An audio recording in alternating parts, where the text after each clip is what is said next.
जी कर दिए।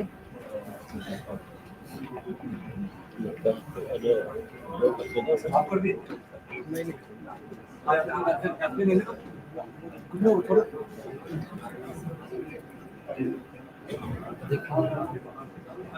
उसका कैमरा ऑन नहीं। तुम उधर देख लो, जा रहा हूँ कटिंग कर लो, कटिंग बिल्कुल करेक्ट है वो। आवाज आ रही है आज के keynote speaker professor Shatrunjay Agrawal sir and all other dignitaries, the director of the conference, Professor Ali Bashar Jaisi sahab, convener Professor Imtiaz Hasnain sahab, Dean School of Languages, Linguistics and Indology, Professor Gulfisha Habib ma'am, and all the dignitaries of the dais, dear teachers and participants. I invite Dr. Mahmood Abdul Alim to open this inaugural session with a few verses from Quran.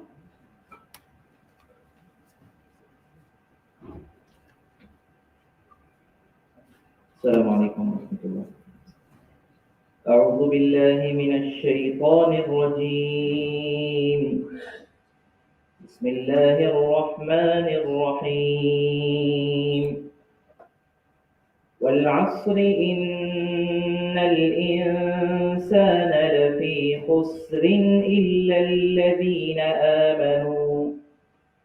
إلا الذين آمنوا وعملوا الصالحات وتواصوا بالحق وتواصوا بالصبر.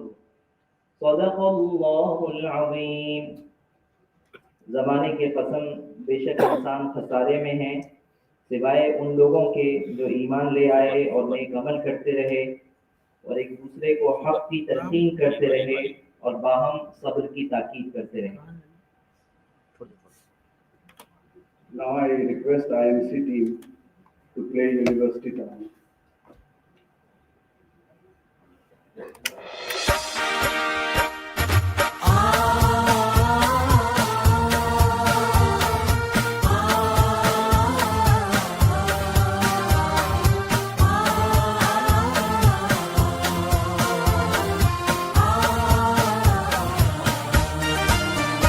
ये बाबे शहरे इल्म है उर्दू ज़बान का.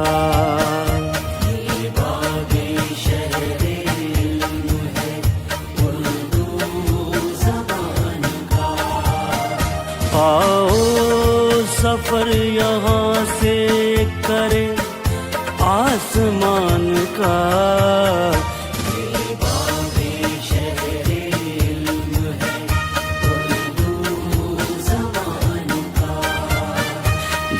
बाबे शहरे इल्म है उर्दू ज़बान का. इल्मो कमाल फजलो शेयारो शूर तक फैली है दिल नवाज महक दूर दूर तक. मिलता यहाँ निसाब है सारे जहान का. ये बाबे शहरे इल्म है उर्दू ज़बान का. ये बाबे शहरे इल्म है उर्दू ज़बान का.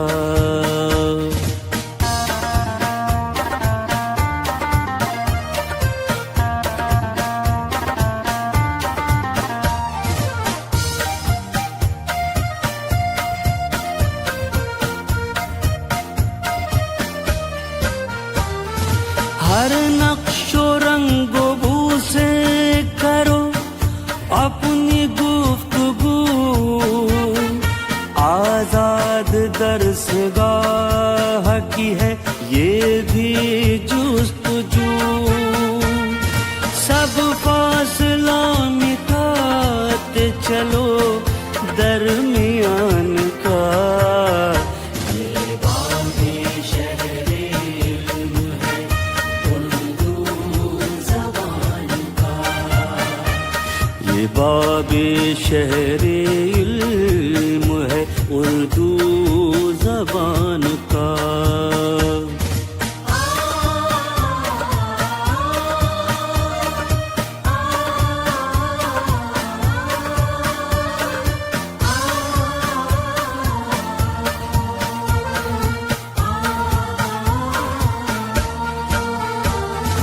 ग़र्बो जुनूब से हो के शर्क़ो वो शुमाल से, आगे बढ़ो ख़याल मिला दो ख़याल से।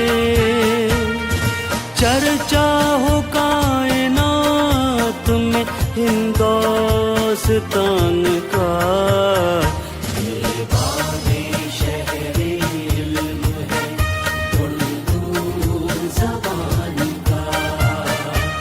ये बाबे शहरे इल्म है उर्दू ज़बान का।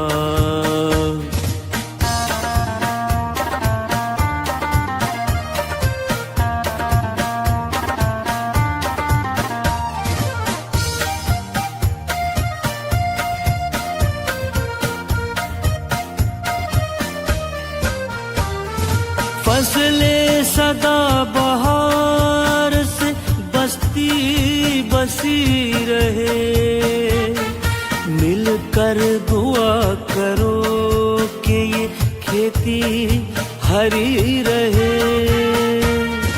साया रहे सरों पे किसी साहिबान का,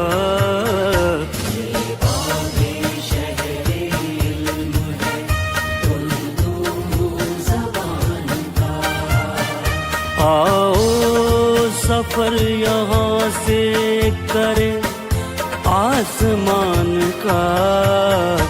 ये बाबे शहरे इल्म है उर्दू ज़बान का, ये बाबे शहरे इल्म है उर्दू ज़बान का।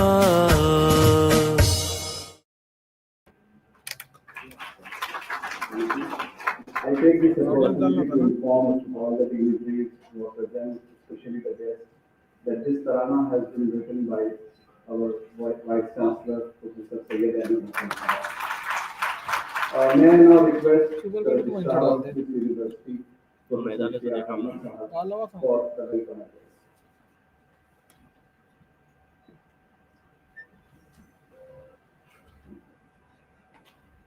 Good morning and Assalamu alaikum to all of you.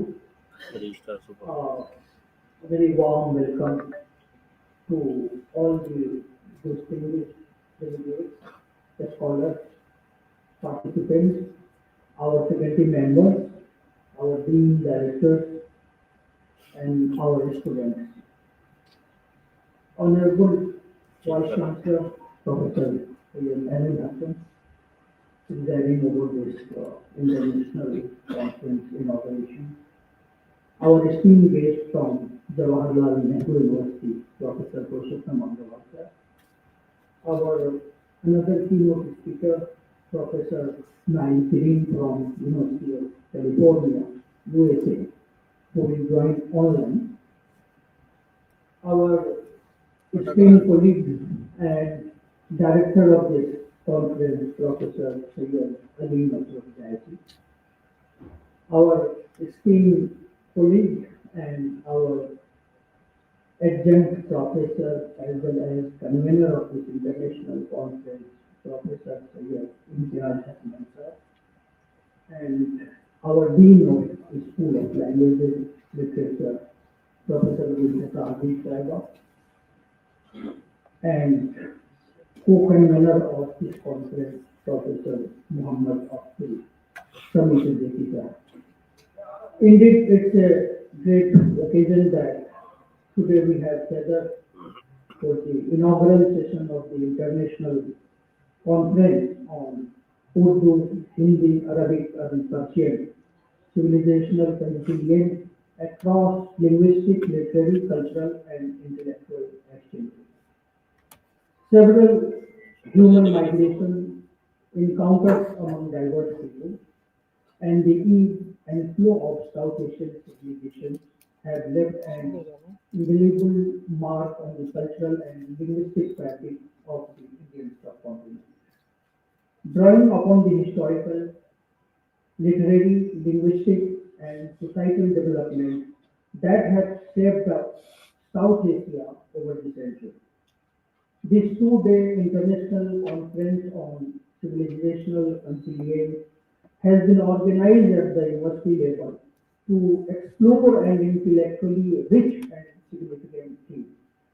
The objective of this conference is to highlight and examine the deep-rooted connections among Arabic, Persian, Urdu, and Hindi, not only at linguistic and literary levels, but also in their shared cultural and intellectual heritage. These languages, in their unique yet interconnected ways, have collectively shaped our civilizational consciousness and cultural identity. Today, a galaxy of eminent scholars representing diverse fields of knowledge and intellectual traditions have gathered at Maulana Azad National Urdu University, Hyderabad, to deliberate on this theme. Standing before such an august gathering fills me with both joy and humility.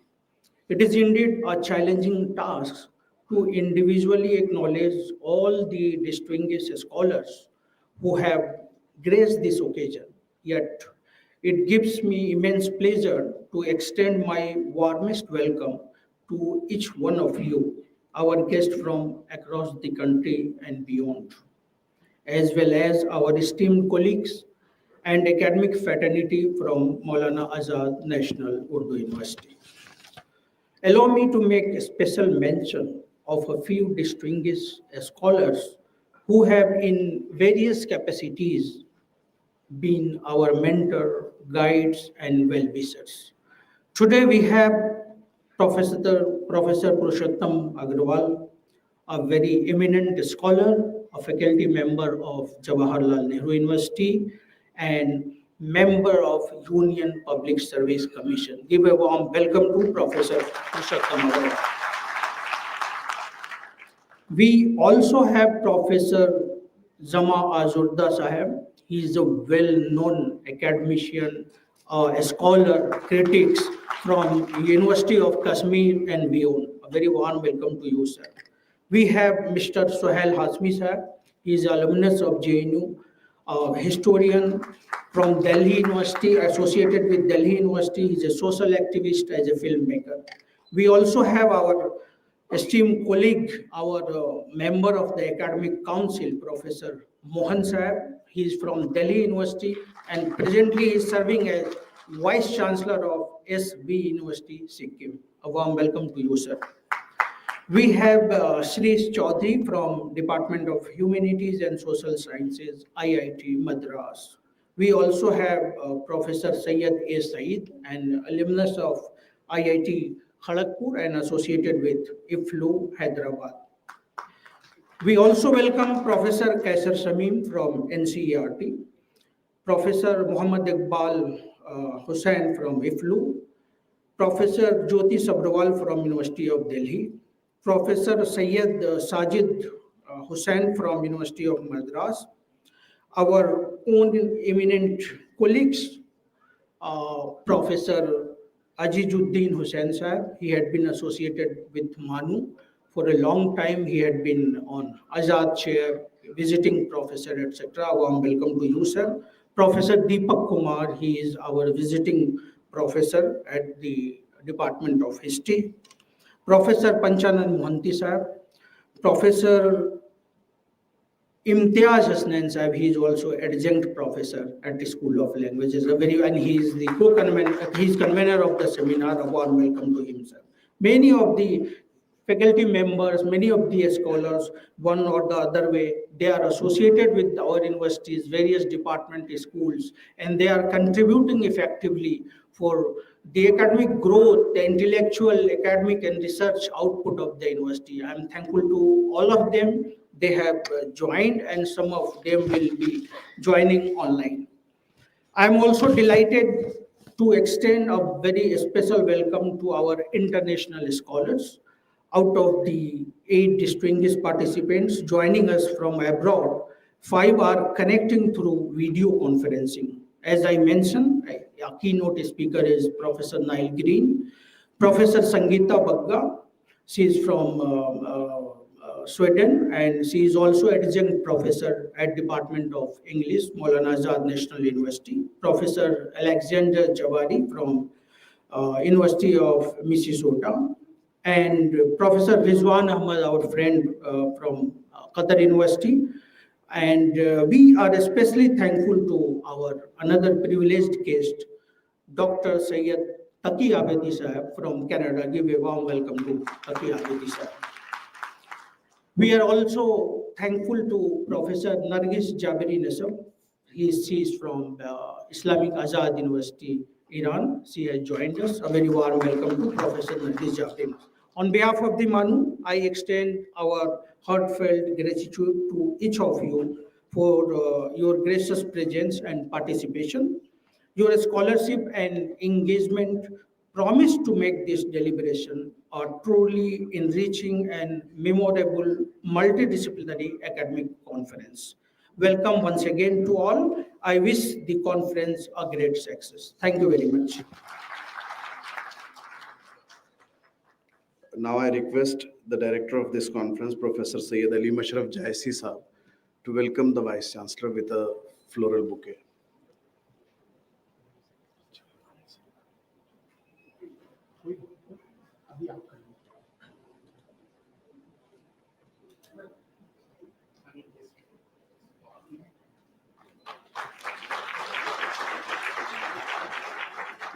Now the Vice Chancellor will welcome the keynote speaker, Professor Purushottam Ji Agarwal.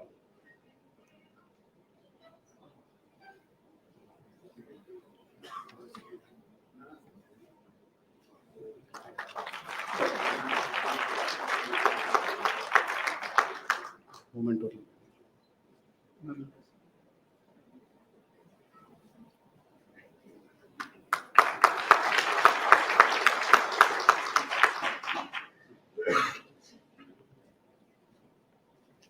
मैं professor Ali Musharraf जायसी साहब से मुल्तमिस हूँ कि वो conference statement दें। शुक्रिया professor Mohammad Abdul साहब। इस उर्दू, हिंदी, अरबी, फ़ारसी लिसानी, अदबी, सकाफ़ती और फ़िक्री तबादलों में तहज़ीबी हम-आहंगी के उन्वान से मुनक़िद इस बैनुल-अक़वामी इल्मी कॉन्फ्रेंस के सदर vice chancellor of Maulana Azad national Urdu university professor Syed Ainul Hasan Sahab, आज के हमारे की नोट एड्रेस देने वाले प्रोफेसर अग्रवाल साहब, मोहतरम व मुअज़्ज़ज़ शुरका, ये कॉन्फ्रेंस इस यकीन के साथ मुनक़िद की जा रही है कि ज़बानें सिर्फ इजहार और तरसील का ज़रिया नहीं है, बल्कि तहज़ीब व तमद्दुन, फ़िक्र व फ़लसफ़ा और रूहानी अदबी अक़दार की मज़हर भी होती हैं। उर्दू, हिंदी, अरबी और फ़ारसी ज़बानों के बाहिमी रवाबित ने बर्र-ए-सग़ीर में एक हमागीर तहज़ीबी फ़िज़ा को जन्म दिया, जिसने हमारे अदब, मुआशरत, मज़हब और फ़नून लतीफ़ा पर गहरे असरात मुरतब किए। इन ज़बानों के माबैन फ़िक्री व लिसानी लेन देन ने न सिर्फ एक हम-आहंग तहज़ीबी निज़ाम की तश्कील की, बल्कि रवादारी, सुलह जोई, इल्म दोस्ती, रूहानियत, जमालियाती शऊर को भी फ़रोग़ दिया। अरबी ज़बान ने इल्मी और फ़िक्री रहनुमाई का चिराग रोशन किया, फ़ारसी ने ताबीरी लताफ़त और जमालियाती नज़ाकत का रंग भरा, हिंदुस्तानी ज़बानों ने सादगी और तासीर अता की, और इन तमाम की आमेज़िश से उर्दू ने एक नई तहज़ीबी शनाख्त तख्लीक़ किया जो अपनी जामइयत और हमाजती में बेमिसाल है। मीर गालिब, इकबाल, अनीस जैसे शुअरा ने फ़ारसी की सिनफी और उसलूबी खूबियों और अरबी की फ़िक्री व रूहानी गहराई को उर्दू में जज्ब करके एक ऐसा अदबी वर्सा तख्लीक किया जो तहजीबी यगानगत की अलामत बन गया है। इस तरह हिंदी अदब में भक्ति या फनाइयत की तहरीक, जिस पर अरबी और फ़ारसी सूफियाना फ़िक्र के असरात नुमायाँ हैं, इस हमाहंगी की रोशन मिसाल है। जायसी, मुल्ला दाऊद, खुतबन और दीगर हिंदी शुअरा की तसनीफ़ ने इश्क़ मजाजी के इस्तिआरों के ज़रिए इश्क़ हकीकी के पैगाम को आम किया और ये सूफियाना वर्सी की ही तौसी थी जिसने हिंदुस्तानी माशरत में मोहब्बत, उखुवत और रवादारी के जज्बात को महमीज दिया। यही फ़िक्री व रूहानी इर्तिबात बर्र सग़ीर की गंगा जमनी तहजीब की बुनियाद है। एक ऐसी तहजीब जो मुख्तलिफ ज़बानों, अदबियात और अफकार को यकजा करके इंसानियत दोस्ती, तहम्मुल और फ़िक्री वसअत का पैगाम देती है। और अख़्ज़ व अता के अमल का मुताला करना, इस कॉन्फ्रेंस का मकसद इन ज़बानों के तारीख़ी और फ़िक्री ताल्लुक़ात, लिसानी असरात, तहजीबी असर पजीरी और अख़्ज़ व अता के अमल का मुताला करना है ताकि इस हम आहंग रिवायत के इल्मी पहलुओं को मज़ीद उजागर किया जाए। मुअज़्ज़ज़ शुरकाए किराम, हमें यकीन है कि ये इल्मी इज्तिमा उर्दू, हिंदी, अरबी और फ़ारसी के माबैन जारी फ़िक्री मुकालमे को नई जहत देगा और माजी की रोशनी में मुस्तक़बिल की तहजीबी व लिसानी हम आहंगी के लिए नए इम्कानात पैदा करेगा। बहुत बहुत शुक्रिया। Now I request Professor Syed Imtiaz Hasnain Sahab for the conference's statement again.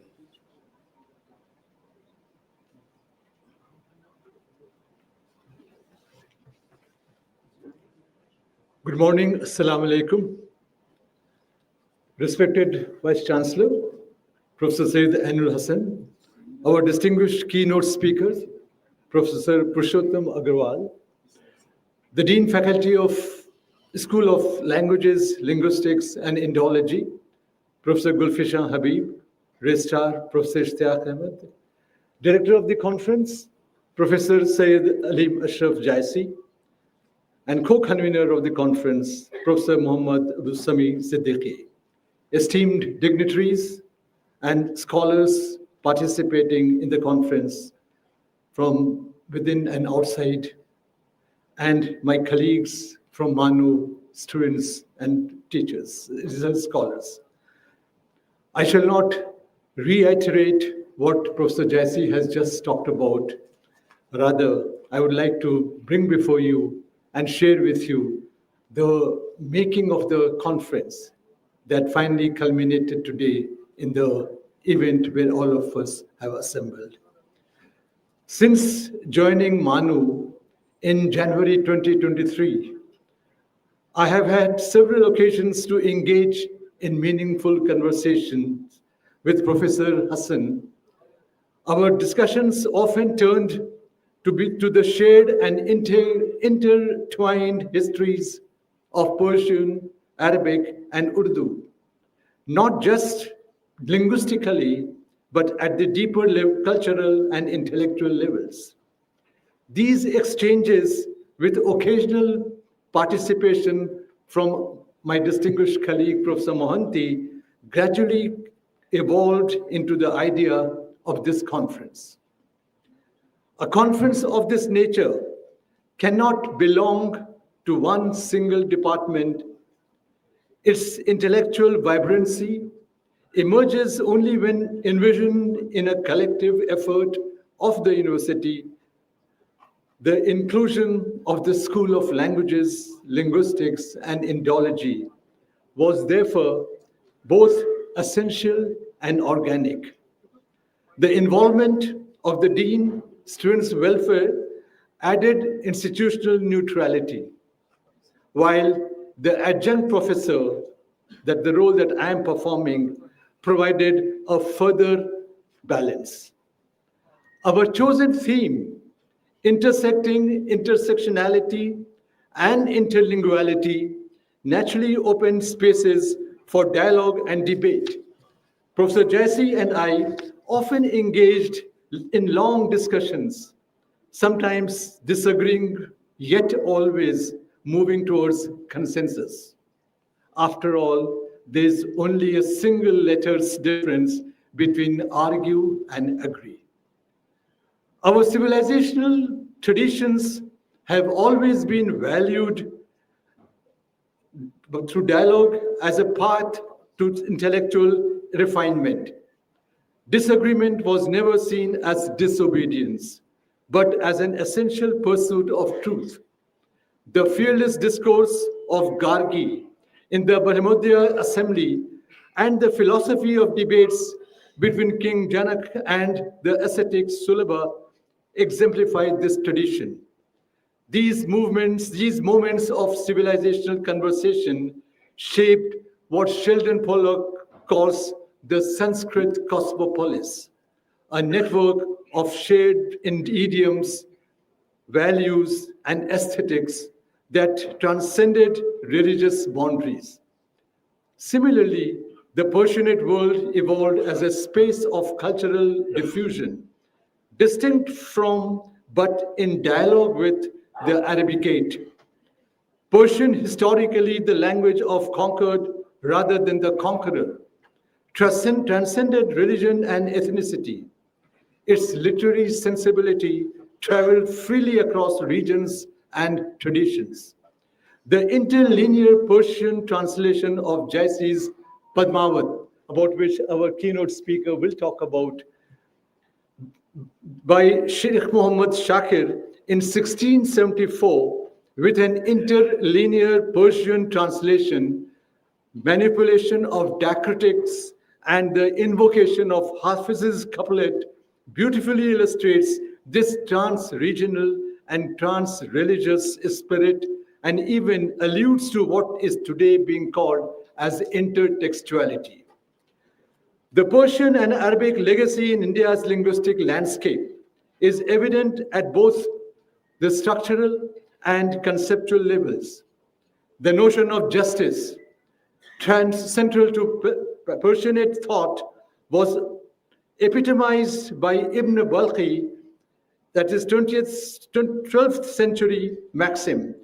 And I quote that maxim: "There is no kingdom without an army, no army without wealth, no wealth without prosperity, and no prosperity without justice."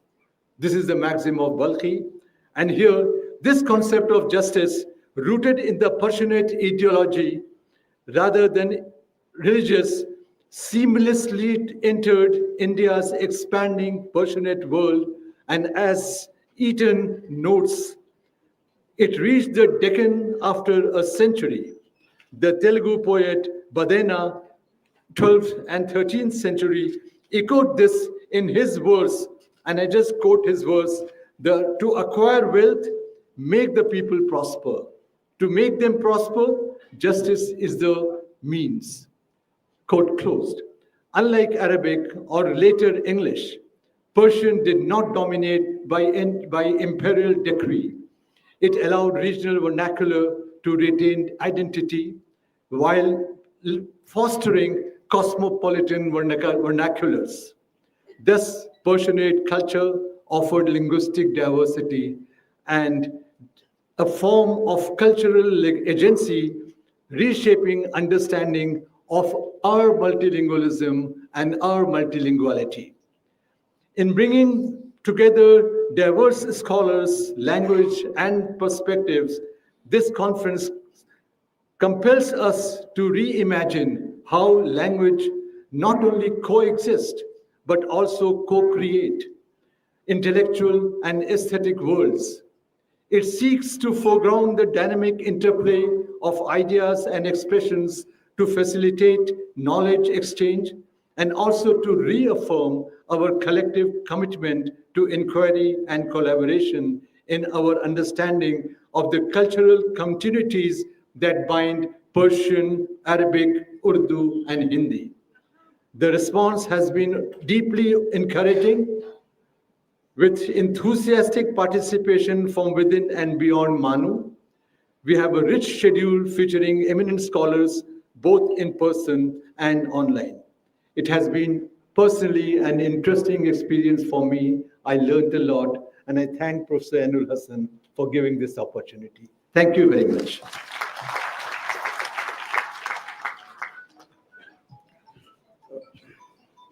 Now, we shall move towards the keynote address. Professor Niall Green holds the Ibn Khaldun Endowed Chair in World History at the University of California. His monograph on how Asia found herself has been very popular. Another important book by him is on Indian Sufism in the Muslim Deccan. I request the instructional media team to play the recorded keynote address by Professor Niall Green.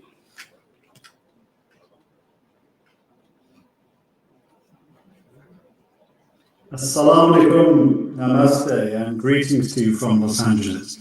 It's my great honor to be giving this keynote lecture at the conference at Maulana Azad National Urdu University in Hyderabad, a city where I have many happy memories of my own research in Hyderabad itself and in Aurangabad and other places around the Deccan several decades ago.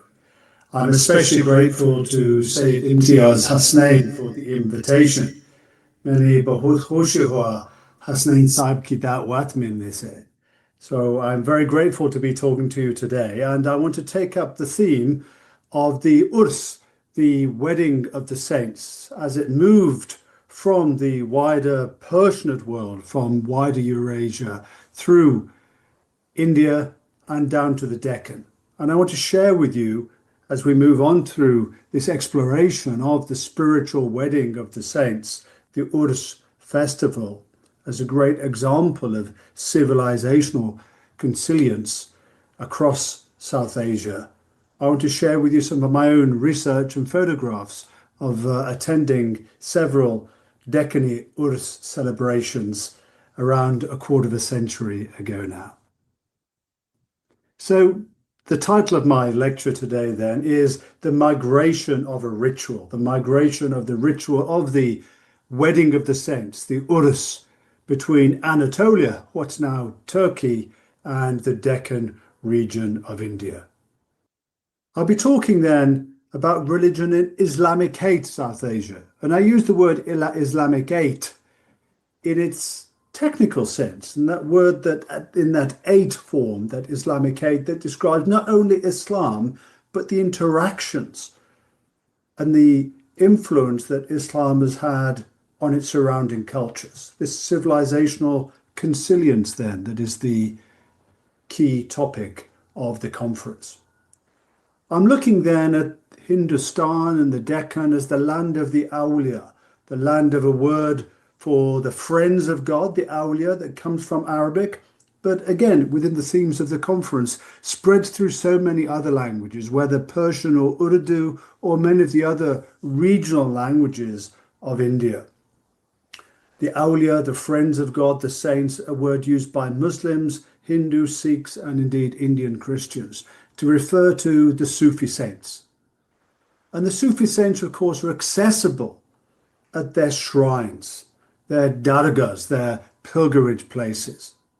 And it's at these dargahs that we find the expression of, on the one hand, a sophisticated, complex, mystical theology, expressed originally in Arabic and Persian, but then finding its fruition in popular poetry and indeed songs written whether in other Islamicate or indeed even other Indian languages, from Urdu and its Deccani or Hindustani forms to languages such as Seraiki, Punjabi, and Tamil, and for that matter, Marathi, and perhaps Telugu as well.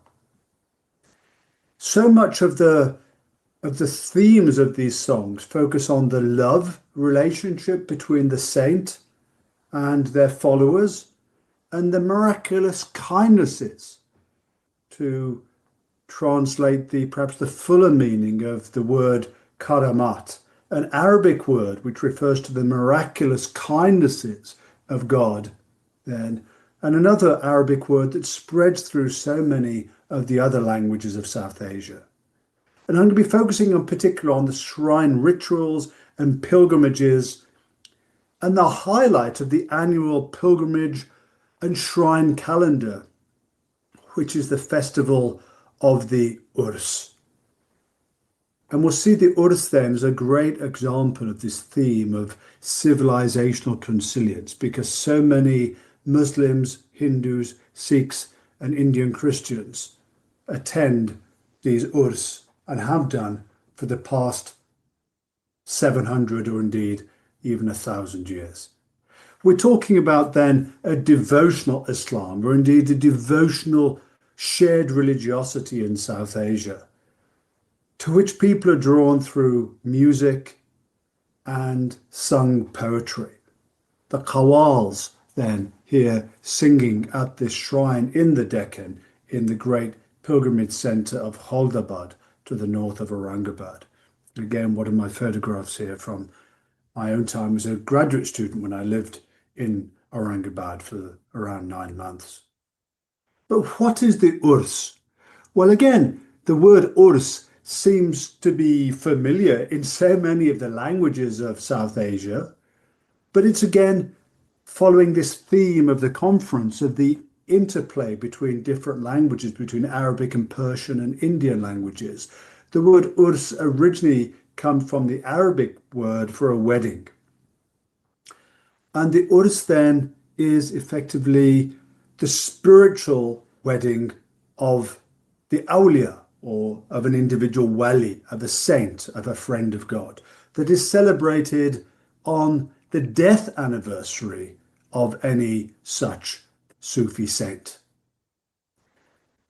Much of the scholarship and indeed the reception and critiques of the Urs, which has been a subject of debate in South Asia for well over 150 years, the Urs has been problematized by Muslims, Hindus, academics, Orientalists, Indian scholars.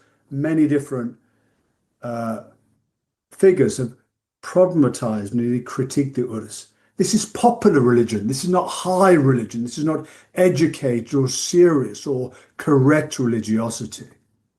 Another critique or perhaps problematic way of understanding the Urs, that this is only an Indian Islam. And I say only in the sense that various Muslim reformers have said this is not a true Islam, expression of Islam, or a Muslim ritual or form of religiosity that came out of the Middle East, that it is more Indian than Islamic. And we see, in a sense, the full colours of India in these Urs posters that I took photographs of in Bombay many years ago. But that Indianness of the Urs does not in any way diminish its Islamicness or indeed its Islamicateness, its ability to express the highest aspirations of Muslims and the highest spiritual aspirations of Hindu, Sikh and other pilgrims as well. And the reason for this, I believe, is the underlying emphasis on ishq, an Arabic word that comes through Persian into so many South Asian languages through sung poetry. And this notion of ishq then is grounded in the complex Arabic and Persian theological and literary classics, but finds expression then in forms of ritual performance, pilgrimage, qawwali songs, and ultimately the Urs as that ritual, that wedding of the saints, spreads historically from Khorasan, the region which is now spread between eastern Iran, Afghanistan, parts of Turkmenistan, and even Uzbekistan, that ancient cradle of Sufism and cradle of Persianate culture. And the Urs, together with the sama, the listening to sung music by qawwalis, this religious package then of expressing passionate love and devotion to God through the saints, through musical and poetic expression, especially at the annual festival of the wedding of the saints. This entire religious package spreads from Khorasan into India and then indeed down to the Deccan in the medieval period.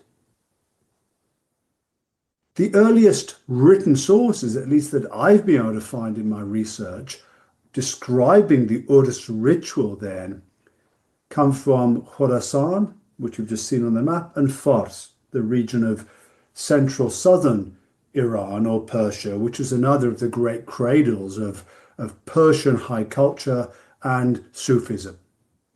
In the Asrar al-Tawheed, a Persian text with the Arabic title meaning The Secrets of Divine Unity, celebrating the life of Abu Sa'id ibn Abi al-Khair, one of the great early Sufis of Khorasan, who is buried in Meyhana. His shrine was there.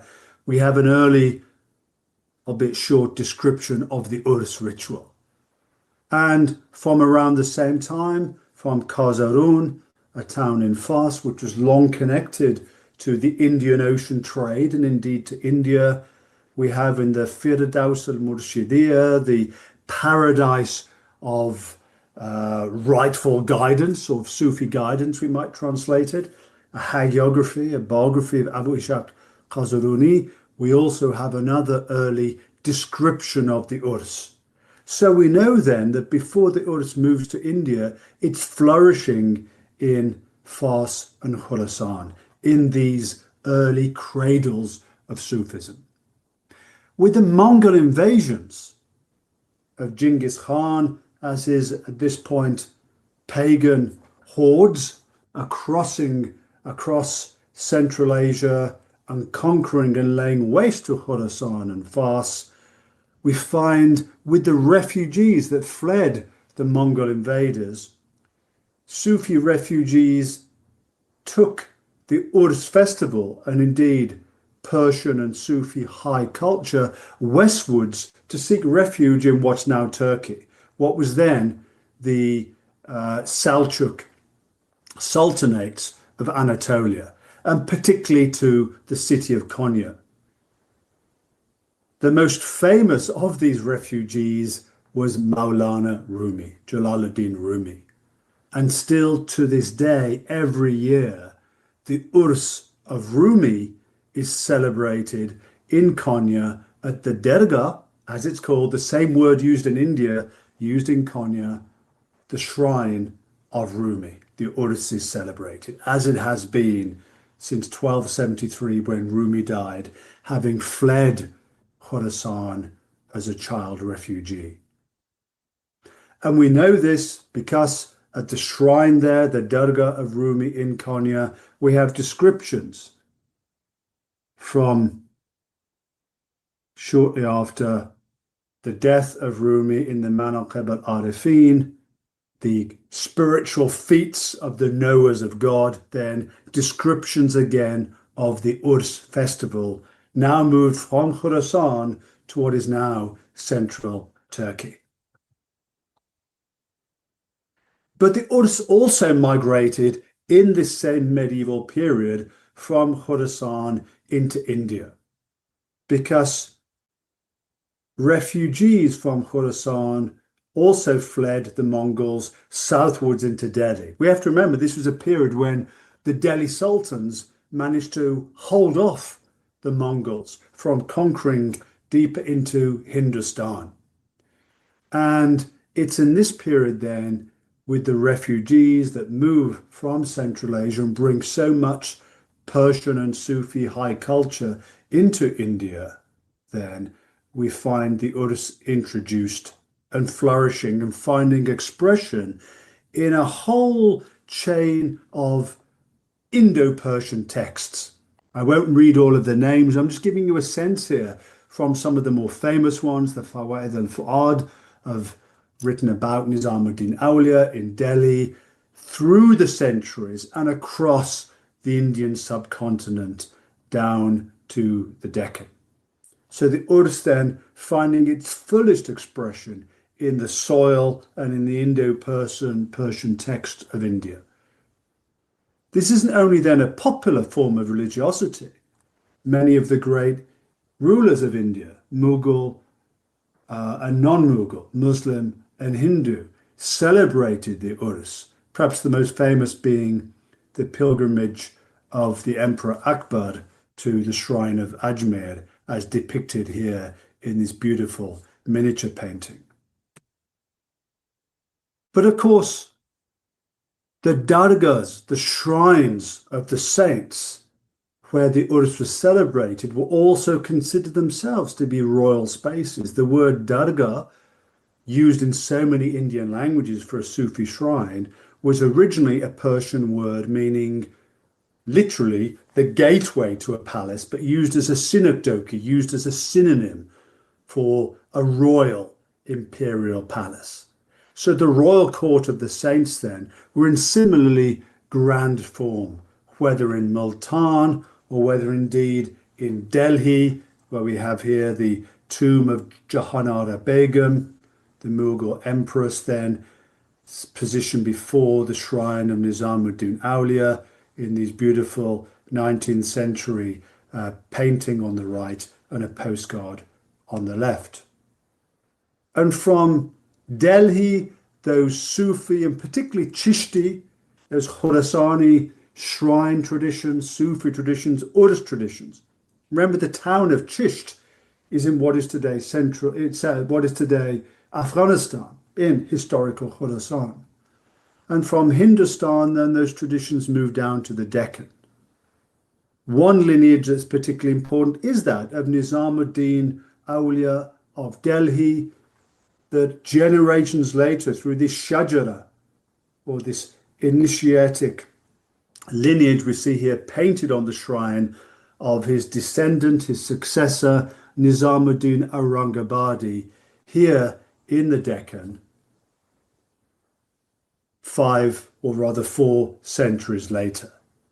And it's from the Deccan now that I want to concentrate with sharing with you some more of my photographs from my own years of research around a quarter of a century ago. How time flies.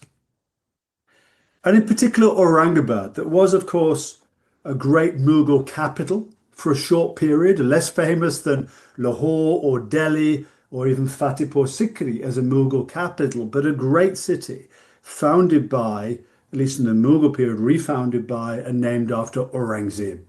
Aurangabad, the place of the throne, the place of Aurangzeb. It's there that Aurangzeb built his little Taj Mahal, as it's often known, the Bibi Ka Maqbara, and a whole series of Sufis moved from Khorasan and beyond, from Central Asia, such as the Babas here who moved to the shrine of Panchaki in Aurangabad.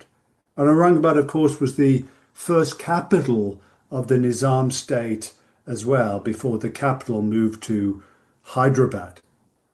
And these shrines then, of course, become places where the flesh of the living saint is turned into permanent stone through the grave or cenotaph. The tomb becomes the body permanent then that enables the ritual performance of memory and the ritual expression of ishq, of that passionate love-based relationship between the pilgrim and the saint and God. And here then we see a photograph of the Urs of Shah Musafir, the traveller saint, or the traveller king, as his name means, who moved from Central Asia to Aurangabad and whose tomb we just saw. I want to focus a little more then and just share with you some more photographs of another shrine, another dargah and another Urs, that of Shah Nur, also in Aurangabad and also from the late Mughal period in the 18th century. Outside the shrine, we have literally the dargah, the gateway, this Naubat Khana, where music, the great kettle drums or naubats, would be performed. We see female pilgrims here walking out of the shrine. Here we see some photographs of the Urs, of the shrine during the Urs period, lit up at night. And here we see female guests arriving for the wedding, because of course the death of the saint is celebrated as the night of union, of loving, passionate union with God, and celebrated them with all the colours and music and joy of an Indian wedding. There must be chai, of course, perhaps even Kashmiri chai, pink tea, the best kind of teas that are served at any important wedding. So we have chai wallas, we have urds as well, galore, we have camels and flags being raised around the performance. And of course, we have musicians drumming up an atmosphere with the young boys of the town dancing and enjoying and being inducted into this shared religion of intercultural and interreligious conciliation. As the night or the highlight of the wedding arrives, the sandalwood arrives, brought in just as it would be in any Indian wedding, in the best car available. And we see here then the name of Shah Noor, Hazrat Shah Noor, there on the number plate, as it were, the saintly number plate of the car, bringing in the sandalwood. The sandalwood then is processed in ritually. And then as midnight approaches, it's the murids, the closest followers. The word murid as itself, of course, we can translate it as a Sufi devotee. But of course, it's a word that spreads through various Indian languages, having its Arabic root in the notion of longing, desire, ishq, longing for unity with God. And it's these murids then, in their patchwork khirqas, their classical Sufi cloaks that we read about in those medieval Sufi texts from Khorasan.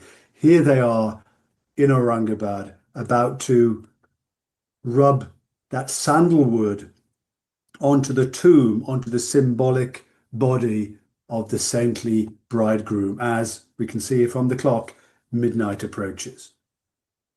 I was privileged to share in that ritual and that sandal mali that night, but I didn't want to intrude and take photographs.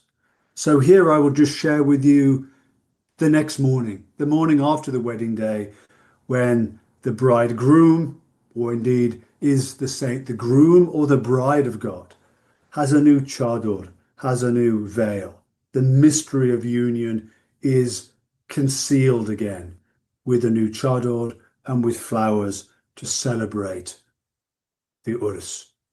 And yet, as I wrap up, I want to also point to one of the most wondrous elements of the traditions of Shah Noor that so many devotees, Hindu and Muslim, explained to me and emphasized the importance of. That was that Shah Noor, during his lifetime, his closest friend, his most devoted and beloved companion, was a Hindu sadhu called Manpuri Prasad, and preserved in the companion sacred space of these two saints, one Hindu, one Muslim, which is to say at the mat of Manpuri Prasad, in a few miles outside Aurangabad, are these two beautiful old portraits of Shah Noor on the left, and in the adjoining niche, just a few feet apart, of Manpuri Prasad. Ritually expressed, artistically expressed then, this civilizational conscience that is the theme of your wonderful conference in Hyderabad. I want to thank you again, and particularly thank Dr. Hasnain for the invitation. It's been a great honor to speak to you. I wish I was there with you in Hyderabad. And I will just close, if everyone's more interested, with an image of this book in which I talked much more about the themes of this lecture and about the shrines of Hyderabad. It was published in New Delhi, but I think there are many free copies available as a PDF online. Thank you for listening. It's been my great honor to speak to you. I hope your conference is a great success. Khada Hafiz from Los Angeles.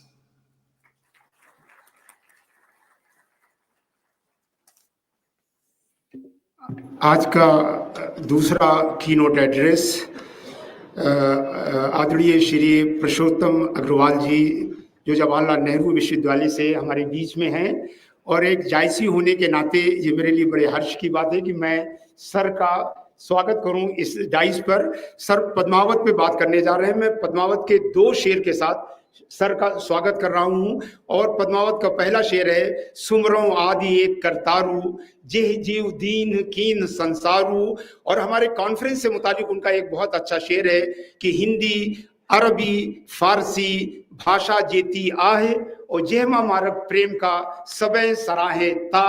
Shri पुरुषोत्तम अग्रवाल जी हमारे दूसरे keynote है।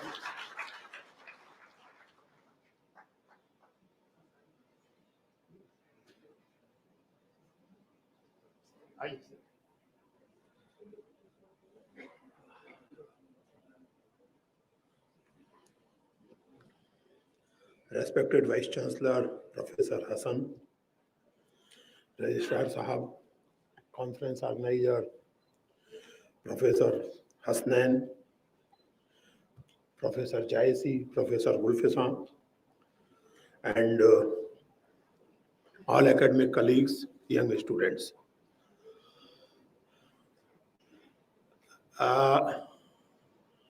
जायसी साहब ने जिस तरह शुरू किया है उसकी वजह से जो मैं नोट्स लेकर आया हूं उनके पहले एक बात कहना चाहता हूं। उस समय के ज्यादातर कवियों के विपरीत जायसी अपने कवि होने पर बहुत सचेत थे और सीरियसली लेते थे उसको। और हम सब जानते हैं कि जायसी शक्ल से बहुत खूबसूरत नहीं थे, चेचकरू थे, काने थे, संभवतः लंगड़ाते भी थे। तो कहा जाता है कि एक बार किसी राजा ने उनकी खिल्ली उड़ाई, उन्हें देखकर हंसी आ गई। ये आज तक हम लोगों के साथ होता है, किसी भी किसी फिजिकल डिफॉर्मिटी को देखकर बरबस हंसी आ जाती है। तो लेजेंड ये है कि शायद शेरशाही था वो जिसने जायसी को देखा और वो हंस पड़ा, उसको एकदम बरबस हंसी आ गई जायसी की सूरत देखकर। तो जायसी बोले, मोए हंसे के कुम्हरे, मुझ पर हंस रहे हो कि कुम्हार पर हंस रहे हो जिसने मुझे गढ़ा है? मुझ पर हंस रहे हो कि कुम्हार पर हंस रहे हो? It's interesting to note that in the entire Padmawat, unlike other poets of his time and many of us even today, there is not a single instance of body shaming in the entire Padmawat. Maybe because of his own constant suffering of this kind or whatever, but amongst many other qualities, Padmawat is notable for this also. I was enamored of Padmawat first in 1977 when we were supposed to read its parts as requirement for MA Hindi literature. And since then this text has been with me. It is one of my most favorite texts poetically and even philosophically. When my Kabir book was published in 2009, many of my students were actually surprised because they thought that before writing on Kabir, I will write on Padmawat or on Jaisi. But as it happens, my book on Jaisi was written and published under peculiar circumstances. When that film came, Padmawat, which actually butchered not only history, but also the poetic sensibility of this great work. So my friend Devdutt Patnaik, who had heard me about Kabir and Jaisi, insisted, and I kept on postponing it. बहुत disciplined आदमी हूँ नहीं। अभी सुबह भी बता रहा था सुहेल को, सुबह 4 बजे उठा, सोचा कि चाय पीने से नींद कम हो जाएगी, चाय पी के फिर से सो गया। तो 8:30 साढ़े 8 बजे उठा, हड़बड़ी में तैयार हुआ, भागा कॉन्फ्रेंस के लिए, तो टलता रहा। तो एक दिन देवदत्त ने फोन करके कहा कि listen sir ji, the nation wants to know the real Padmavat, और ये काम आप ही को करना है। So that is how. Anyway, I am really thankful to you, the organizers of this conference and this university, not only for giving me this opportunity of addressing fellow scholars from all across the world, but also for organizing this conference at this moment. The conference about civilizational consilience, the conference about confluence of human experiences, human memories through literature and culture, at a moment when unfortunately the world politics is being conducted in the paradigm of clash of civilizations. That famous or infamous treatise written in, I think, 91 or 92 has set the agenda for Western powers of looking at the contemporary politics. So the entire politics has been reduced to the clash of civilizations, forgetting the fact that human history is not only a history of conflicts and struggles, it's also a history of dialogues and cooperations at many levels. Particularly in India, and I can speak with some confidence about the tradition and culture of North India, Hindustan. Incidentally, these days, even this word has become objectionable. Some people are insistent that this country should be called Bharat, not Hindustan. Even though Savarkar was always insistent on calling it Hindustan. That's a different matter. One should not go into politics at all. So, the Indian subcontinent has been famously described by Tagore as a great ocean of humanity, which has included, which has incorporated many streams of ethnic memories, cultures, traditions.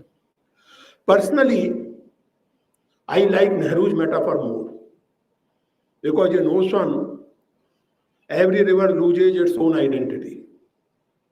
It's just ocean. Nehru looked at the history of India as a kind of palimpsest on which something was inscribed, over that some other thing was inscribed, then after that, and Nehru concludes his metaphor by saying that but no later inscription could totally erase the impressions of even the first inscription. So this continuity, right from Indus Valley civilization to 21st century, I think that is a better metaphor for this society. The palimpsest. And therefore, the slogan coined during the national movement, Unity in Diversity, was not merely a political slogan.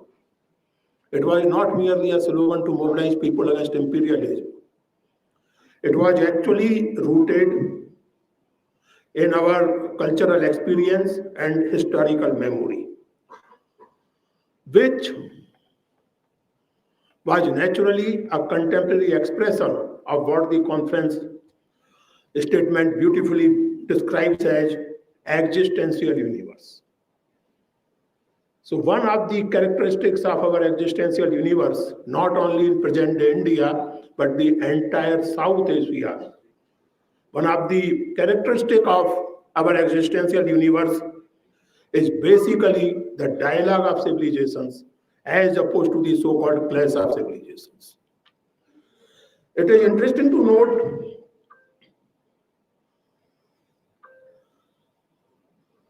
that I'm not saying that this everything is hunky-dory or everything is very nice. Yes, of course there are conflicts, there are bloodbaths, there are murders, there are massacres, and yet there is a constant process of reflection, self-criticism, and ultimately some kind of reconciliation.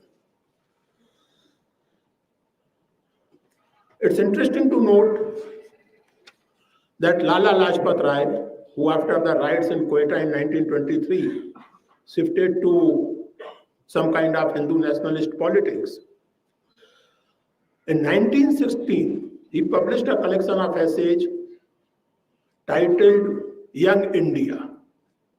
And in that collection of essays, he went to the extent of describing the Indian civilization, not only a composite culture, but actually a new civilization coming out of, to quote him, great confluence of two great civilizations, Hindu and Muslim. And again, quite interestingly, he describes Akbar as the epitome of this civilization. I don't know how his present-day admirers and followers would react to his assessment of Akbar. That is best left to imagination. But the point I wish to make in this presentation is this, that Akbar was, of course, an epitome of that great new civilization which Lala Lajpat Rai was noting in 15th and 16th century India. But it were the poets like Kabir and Jaisi who actually made that great civilization. I mean, today, particularly for young generation and even for us, in certain contexts, the names Ram and Allah are actually used as the slogan of warring armies, battling armies. Jai Sri Ram and Allahu Akbar. They are slogans of war, military war cry. But in Kabir, you see, this is a moving poem from Kabir. Kabir Pangda Aleh Ram Ka, Hare Gur Pir Hamara. Pangda is baby, child. So Kabir is the child of Ram and Allah. Or you can say one person, one entity, call it Ram or call it Allah.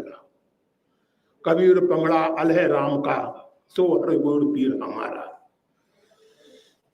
Kabir was not a poet of epic. He wrote lyrical poems, very sharp, very beautiful, but Jaisi composed an epic. Malik Muhammad Jaisi composed an epic, Padmawat. And this epic is important for us today because it gives great insights into the existential universe of his times. That is the time when this new civilization was being made, the confluence of two great civilizations, two worldviews, two literary and cultural traditions. Padmawat follows the Masnavi tradition, but it uses the meters of Doha and Chopai. In fact, it were the Sufi poets who first used these meters for their epics. Today, these meters are quite naturally associated with Tulsidas and Ramcharitmanas, which happens to be a great epic in itself. But the scheme of using Doha and Chopai for poetically narrate a story was first used by Mullah Dawood in Chandayan, and then it was followed by other Sufi poets. Many people see Padmawat as an allegory of Sufism on the basis of 3 or 4 stanzas which are found at the end of it. But way back in 50s, the great text scholar Mata Prasad Gupta, Dr. Mata Prasad Gupta, proved beyond a doubt that these stanzas were added later on. They are not found on the contemporary manuscripts which are closer in time to Jaisi. And if you read Padmawat properly and as a poetic work, it's not an allegory of Sufism. But Jaisi himself was certainly a Sufi. But he was not trying to seduce you by a love story into Sufism or any other kind of Islam. It is not a tract written for propagation of Sufism. The poet is Sufi, the text is not. And we must understand the difference between the poet and the text. The sensibility of text is not, yes, of course it is colored with Sufism, in fact, with the traditional Islam and of course with Hinduism. But it's neither a propagation of Sufism nor a propagation of the valor of Rajput kings and queens. It's something else. It's an allegory, of course it's an allegory, but it's an allegory to prove the point that it is love which turns humans into divine. Manus prem bhayav vaikunthi. If you love, you become something like divine. You experience divine in your love. The traditional Sufi motive of turning the carnal love into divine love. but it's not an allegory of Sufism. The other important thing about Jaisi and his personal belief system, I do not know about others, but Jaisi is very clear about one thing.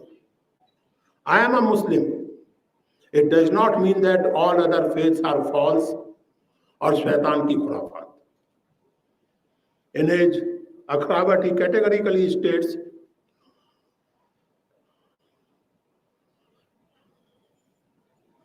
Sarag nakat tan roa jete, vidna ke marag hai tete. As many stars as there are in the firmament, as many hair on your body, there are so many ways to God. And yet, my way to God is that shown by me, in which namaz is a must. I don't think anybody can have any objection to this, or should have any objection to this. And in Padmawat also, he makes it very clear. He first, naturally in the tradition of Masnavi, first praises Allah, then praises Prophet of Islam, and his 4 accomplices, friends, Khalifa. And then he says, finally, Hindu Turk do bhai apne apne deen. God created world, God created various ways.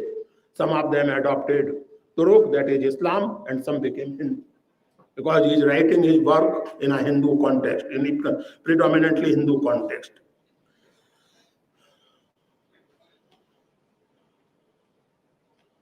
In Padmawat, his knowledge of Islamic traditions, Islamic history and mythology, and on the other hand of Hindu traditions and also of folklore, is so deep that it becomes very difficult sometimes for today's reader to actually trace the source. But yet the result is there. Wonderful confluence of various traditions, various influences in this great work, Padmawat. In fact, there are so many allusions to Ram Katha in Padmawat, direct and indirect, that the great scholar, Indologist, historian, Vasudev Agarwal, who wrote, I think, the best commentary on Padmawat. He says कि पद्मावत के आधार पर एक छोटी सी जायसी रामायण तैयार की जा सकती है. Just as we have Valmiki Ramayan, तुलसी रामायण, छोटी सी जायसी रामायण तैयार की जा सकती है. On the other hand, Professor Mujib Rizvi, who has also closely studied Padmawat, actually his work benefited me like anything, because he has pointed out many hidden references, implicit references to Islamic traditions, which of course I could not guess if I had not read his work. So this kind of confluence, at some places it's very obvious. I mean, when the king of Odisha, Gajpati Raja, helps Ratan Sen, he is praised for his generosity and his friendship. He is praised in the same line, being compared with Hatim and Karan. Raja Bhayu Hatim Karan. He acted as if he is an Hatim, and he acted as if he is Karan. Padmawat was composed in 1540. The legend of Padmini was available to him, not in written form. It's very interesting. In Rajasthan, 2 works were written about Padmini and the whole episode, but none of them is titled after Padmini. One is called Gora Badalri Baat, the other is called Gora Badalri Katha. And both the works are primarily about the bravery, the courage, the commitment of these 2 warriors who sacrificed their lives while fighting Alauddin. Padmini is incidental there. For Jayasi Padmawat, Padmini is central. And it's interesting to note that the legend of Padmini was of course there and must have been quite popular and prevalent to have traveled from Rajasthan to Awadh and to be available to Jayasi for composing such a poem, but it was never written down. It is only after Padmawat that both these works about Gura Badal were composed first in later 16th century, and the second, in fact, in the early 17th century, in 1627 to be precise. Usually, we look for the impact of historical events on literature. Padmawat is unique in this sense that it is a literature which led to the creation of history. Padmini, after Padmawat, became history. Before that, one doesn't know whether she was there, whether Padmini is a generic name given to any most beautiful woman or it's the name of an individual. But after Jayasee, the narrative, the legend became historical. In fact, as I like to describe it, it became more than real. So real that in 19th century, because Padmawat was translated in Bengali within 100 years of its being composed.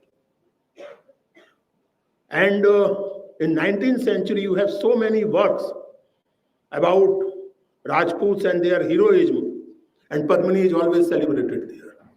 So ironically, if we may call it irony, the story of Padmini, the story of Rajput bravery, the story of Rajput resistance to aggressive Muslims, Turks and Mughals and everybody reached Bengal through a Muslim poet.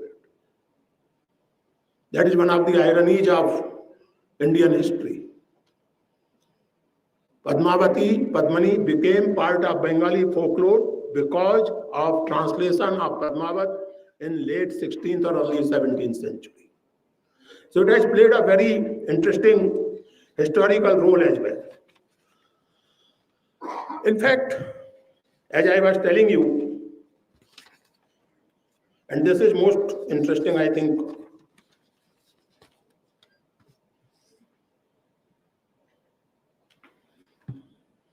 this ought to be quoted. Alauddin makes a rather late entry in the narrative. First, Ratan Sen goes to Singhaldri in order to find Padmini and get her. Then Alauddin listens, hears about beauty of Padmini through a treacherous Brahmin, Raghav Chetan, and decides to attack Chittor. So when Raghav Chetan is brought to him, when servants report to Alauddin that Huzur, एक बढ़ेमन आया है चित्तौड़ से मिलना चाहता है, that is the first time Alauddin enters the narrative.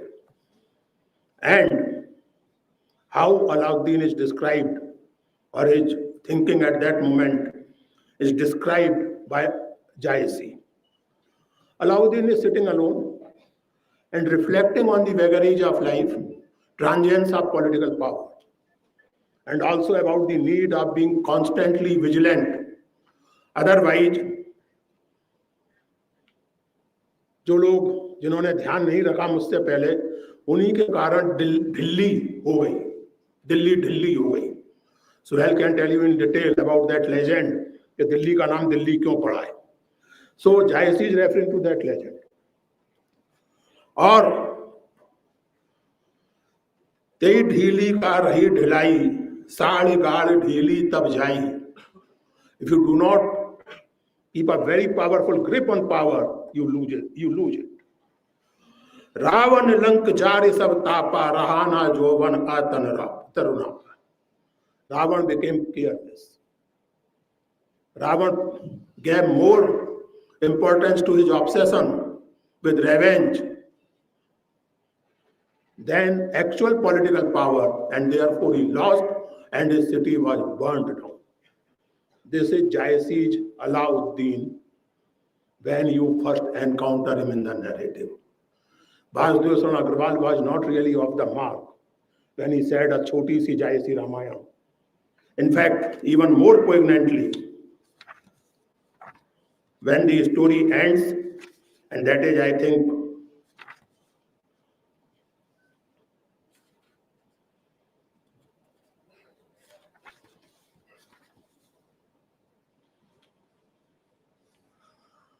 when Alauddin's victorious army enters Chittor, and incidentally, in Jayasee's narrative, Ratan Sen is not killed by Alauddin.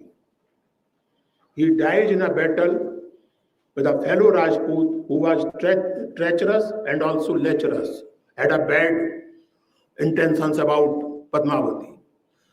Ratan Sen challenges him and both of them die in the battle. Jayasingh does not make his hero, contrary to historical evidence, whatever we have of it. Contrary to that, Jayasingh does not make his hero die at the hand of anti-hero. Alauddin in Jayasingh is not a villain. He's a good ruler, competent ruler, but he's obsessed. He's obsessed with his desire, which is wrong. And yet another point, particularly for us today, males, men, there is a strong point being made by this poem about the consent. आप किसी से मोहब्बत करते हैं इतना काफी नहीं है, जरूरत है कि वो भी आपसे मोहब्बत करे, और वरना आप उसको गालियां देने लगे, सोशल मीडिया पर बकवास करने लगे, उसे बदनाम करने लगे, या जानवर और राक्षस बनकर उसके चेहरे पर तेजाब फेंक दें, तो आप लगभग वही हरकत कर रहे हैं जो अलाउद्दीन कर रहा था. That is the fundamental difference between Ratan Sen and Alauddin. Ratan Sen first seeks consent, does a lot of tapasya for that, and then only he thinks that Padmini belongs to me, unlike Alauddin. But in spite of all that, except this obsession, Alauddin is a very powerful and sensible military general, a good ruler, and also a reflective person. Jayasingh does not create unidimensional characters. Its characters have, like all of us, various aspects and various layers of character. So, when everything is over, और रतन सेन की चिता पर उसकी दोनों रानियां सती हो गई हैं, and then Alauddin enters. और तब आप अब इसका अंग्रेजी अनुवाद कर सकते हैं, लेकिन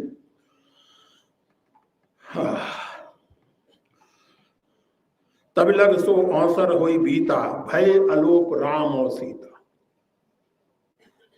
In the story of Ramayana, Sita is banished, and when Ram goes and tries to convince her to come back, she refuses, and धरती में समा जाती है. After that, राम का भी जब समय आता है और देवता उनसे कहते हैं कि भगवान आप वैकुंठ चलिए, अब आपके अवतार का समय पूरा हो गया, तो राम सरयू में प्रवेश कर जाते हैं. तो राम और सीता दोनों आलोप हो जाते हैं, एक के बाद एक, कुछ अरसे के बाद. Jayasingh describes the passing away of Ratan Sen and Padmawati as Ram और सीता का आलोप होना.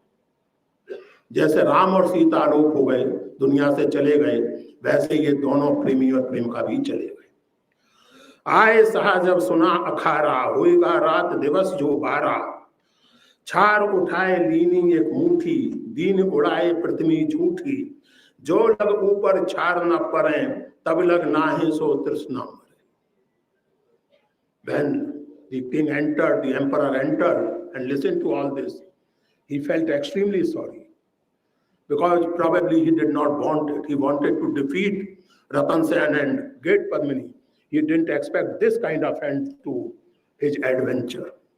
And he became very pensive, very reflective, और एक मुट्ठी राख उठा के हवा में उड़ाई और कहा कि दुनिया उसी तरह झूठी है, उसी तरह ट्रांजिएंट है, क्षण भंगुर है जैसे ये राख, और तृष्णा, लालच, डिजायर तब तक नहीं मरती जब तक कब्र के ऊपर मिट्टी ना पड़े.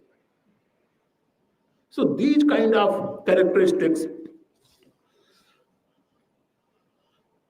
Padmawat, apart from being a great epic, a great poem, as I underline again and again, is historically important because it comes out of what Lala Lajpat Rai calls new civilization. It comes out of dialogue, and it gives us a lesson.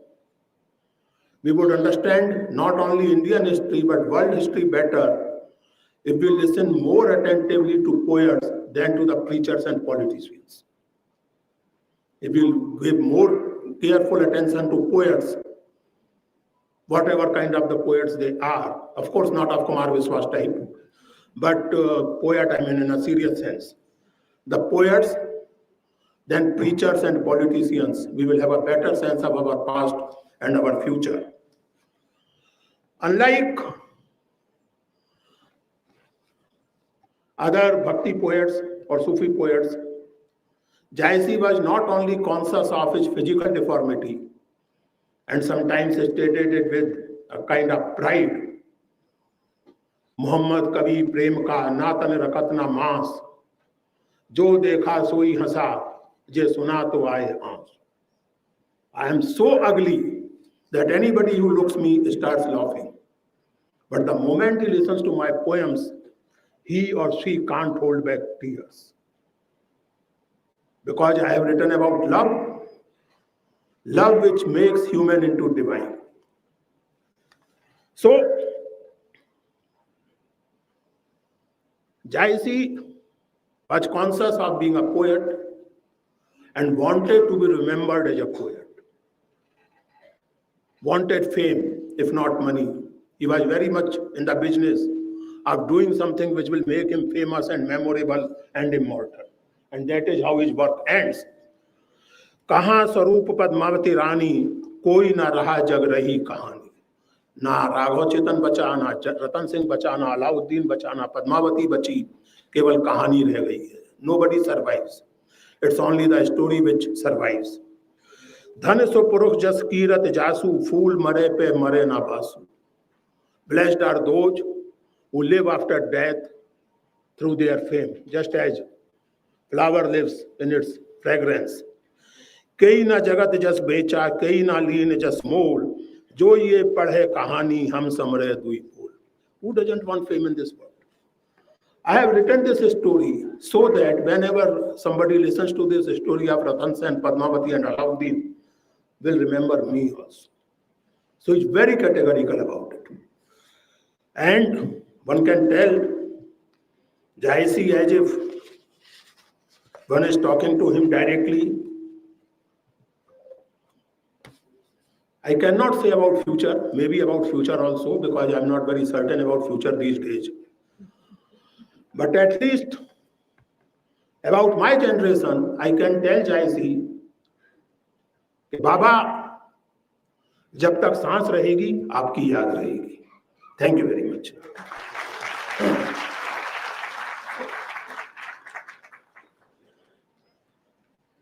Now I request Honorable Vice Chancellor Sir for the presidential remarks.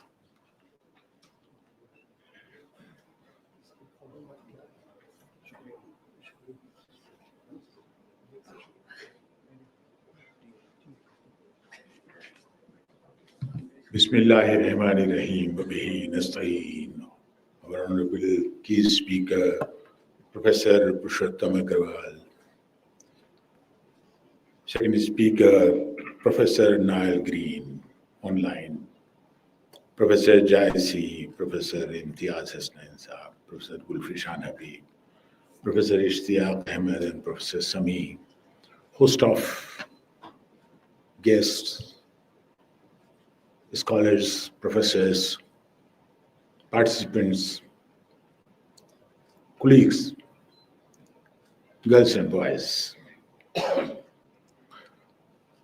Two wonderful series we have seen one after another. And it was a learning experience for me particularly. I know Professor Imtiaz Hasnain, Professor Purushottam Agrawal and I, almost we joined JNU together. And then the exchanges of love, poetry, history, and literature, particularly linguistics, happened that time. You know, there was a person, a great poet, Dushyant Kumar. Almost in occasionally, Dushant Kumar died in 1975. 4 years later in JNU, we saw a resurrection of Dushant Kumar. And a person in a corner, in a dhaba, somewhere else, a library canteen, surrounded by many sincere people, used to recite poetry of Dushant Kumar. सिर्फ हंगामा खड़ा करना मेरा मकसद नहीं, मेरी कोशिश है कि ये सूरत बदलनी चाहिए. मेरे सीने में नहीं तो तेरे सीने में सही, हो कहीं भी आग लेकिन आग जलनी चाहिए. And the replica of Dushant Kumar was none other than our dear friend Professor Purushottam Agrawal. A big hand to Professor. And really it was a very interesting lecture delivered by Professor Agrawal. Similarly, Niall Green spoke about Urs. I belong to Varanasi, Banaras, and I participated also in one of the Urs. And the tradition is that Gharati and Barati, this wedding ceremony, every year this happens. And Ghazi Miyan ka biyah. Professor Faryad is sitting here, he will correct me. Ghazi Miyan ke baad, dono taraf se groups aate hain, ek Gharati, ek Barati. And then wahan par terms and conditions par jhagda hota hai. Aur kabhi shaadi nahi hoti. Every year, next year, again it happens. So this is how, Indian tradition is, and particularly in Banaras, you can see. Now everything is close to our heart. If heart doesn't work, then what works? And दिल एक अजीब सी चीज बना दी है. दिल किस language में? हर language में दिल है. अब ये दिल, I don't know what's the language of dil. I think dhadkan is language of dil.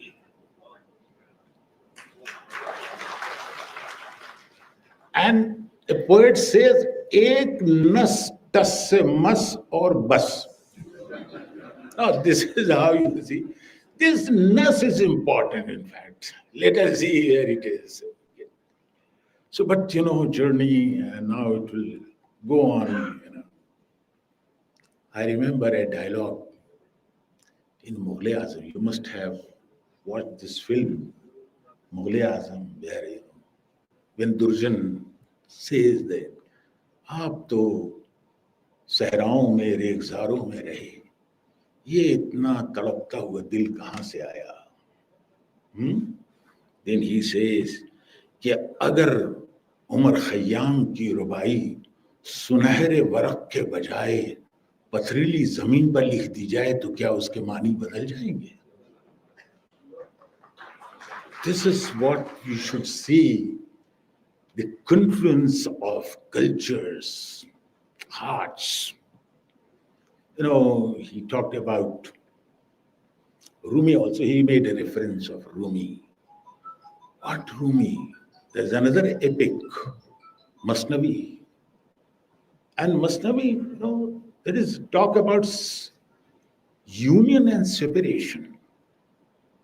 A reed, बांसुरी, separated from its reed bed. बांसवाड़ी से एक बांसुरी अलग हो जाती है. Then the kind of lamentation and anxiety, the call of pathos. I say, Vishnu has nailed to Hekayat Mikuna. Listen to the reed, what it laments for. It laments about separation. And then Kullu Shahin Yarjeo Ela Asle. And ये बांसुरी चाहती है कि अपने origin तक पहुंच जाए. Now how? Because you have to, there is a circle. Without a circle you can't. Then he says, Sine khaham sharhe sharhe asfira. Tao beguyam sharhe darde ishtiya. I need a broken heart so that I can share my anxieties. A return journey is not possible. Har kisi zanne khud shud yaare man. Everybody wants to become friendly with me. Kas na juyat. Har kisi zanne khud shud yaare man. Kas na juyat asrar man. Nobody goes deep down to my heart to think about my life and condition of my heart. Now, all these things, traveling, and today we are here to analyze things. Padmawat, Purushottamji, Padmawat, how beautiful was she? At least some aesthetic sense is also involved there. Ka suhag hohi barno raja, ta suhag chahe hohi par chhaja. मैं क्या उसके सुहाग का बयान करूं, उसका सुहाग तो उसी पर अच्छा लगता है, इससे हट के उसका बयान नहीं हो सकता. Now think about beauty. कहाँ है beauty? We can name, Helen of Troy भी हो सकती है, मोनालिसा भी हो सकती है, बट यहाँ की ब्यूटी जो है is peculiar beauty, and that's how India is more beautiful. Ram, the word, Professor Nargis Javeri Nasab is sitting here, Bedil writes ke Majnoon ahuan ra kard Ram ahista. Look at ye Ram Persian mein gaya kaise? Ram Kardan. Because Ram is not just single entity. Ram is a big canvas. And therefore, you visualize, you see, intimacy is also Ram. Close association is also Ram.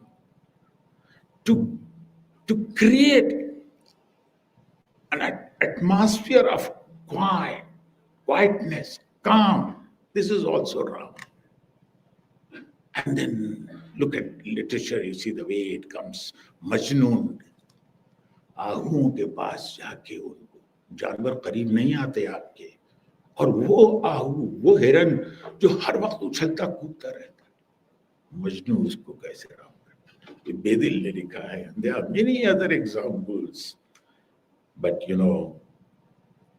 a person from Banaras, later on I would say, but let me conclude it by presenting a few couplets. कि किसी से बात न करते तो हम कहाँ होते, किसी से बात न करते तो हम कहाँ होते, जबान रख के भी दुनिया में बेज़बान होते, सदा न होती इशारों में बात हो जाती, बगैर मौजों के दरिया मगर कहाँ होते, सदा न होती इशारों में बात हो जाती, बगैर मौजों के दरिया मगर कहाँ होते, न हिर्स और न हवस, दुश्मनी न आगजनी, जो हम न होते, न हिर्स और न हवस, दुश्मनी न आगजनी, कहीं तो बेदरो दीवार के मका होते, कोई न बोले तो तहजीबें बोल उठती हैं, कोई न बोले तो तहजीबें बोल उठती हैं, जो हम न होते तो फिर गुल न गुलसिता होते. हसन ये इल्म खिरद के, हसन ये इल्म खिरद वाले, आप सबके लिए हसन ये इल्म खिरद वाले फिर ना आते करीब, हमारे पास अगर तीर और कमा होते, our confluence of culture, tradition, language, literature, philosophy, so many things we find in India. And Nazir Banarsi says, मेरा मन है शहर गोकुल की तरह से साफ सुथरा. मेरा मन है शहर गोकुल की तरह से साफ सुथरा. मेरी सांस ऐसी जैसे कोई बांसुरी बजाए. मेरी एक आंख गंगा, मेरी एक आंख जमुना, मेरा दिल खुद एक संगम जिसे पूजना हो आए. This is how see, challenges are there. But yes, India is too big, too diverse. I'm sure that in the days to follow, session after session, there will be a brainstorming session, and our people, not only from this university, but those coming from outside also enjoy and learn many more things. Thank you so much. Now I request Professor Gulfisha Habib, Dean School of Languages, Linguistics and Indology, for the vote of thanks.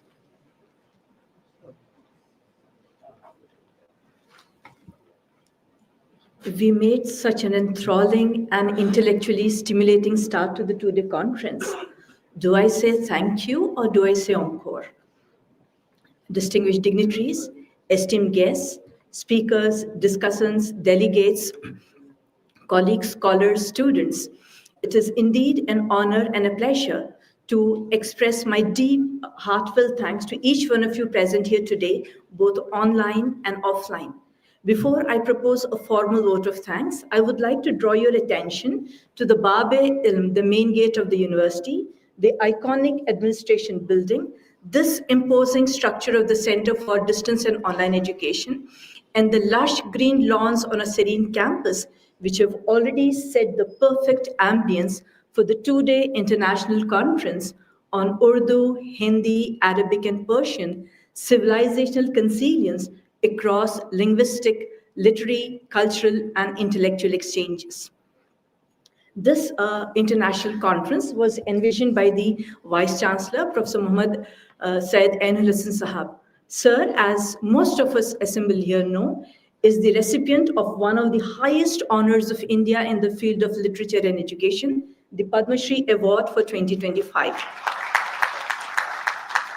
Sir, we are deeply indebted to you for being the guiding force and the beacon light and for presiding over the inaugural session today. Thank you so much, sir.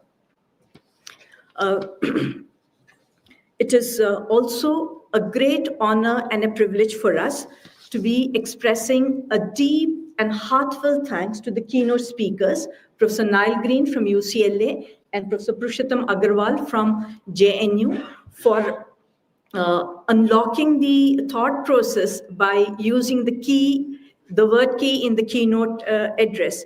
I thank you, sir, both Professor Nile and Professor Purushottam.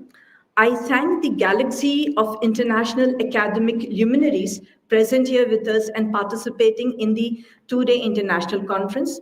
To the speakers and the discussants, we look forward to networking and collaborating with you, and we are ready to host you and welcome you again.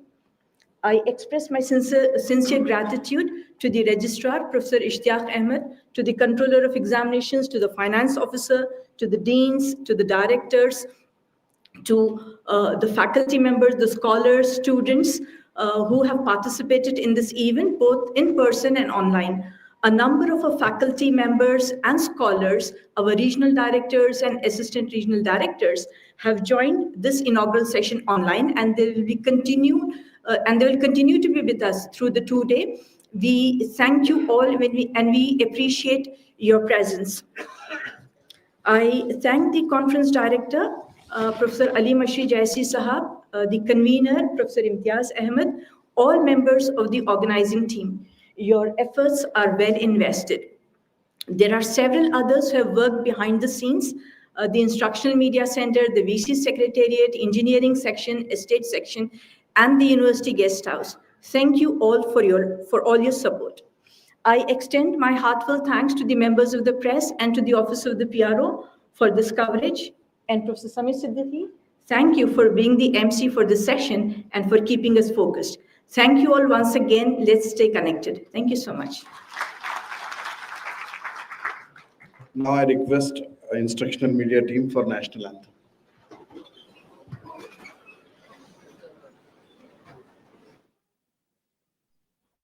जनगण मन अधिनायक जय हे भारत भाग्य विधाता पंजाब सिंध गुजरात मराठा द्राविड उत्कल बंगा विंध्य हिमाचल यमुना गंगा उच्चल जलधि तरंगा तव शुभ नामे जागे तव शुभ आशीष मागे गाहे तव जय गाथा जन गण मंगलदायक जय हे भारत भाग्य विधाता जय हे जय हे जय हे जय जय जय जय हे.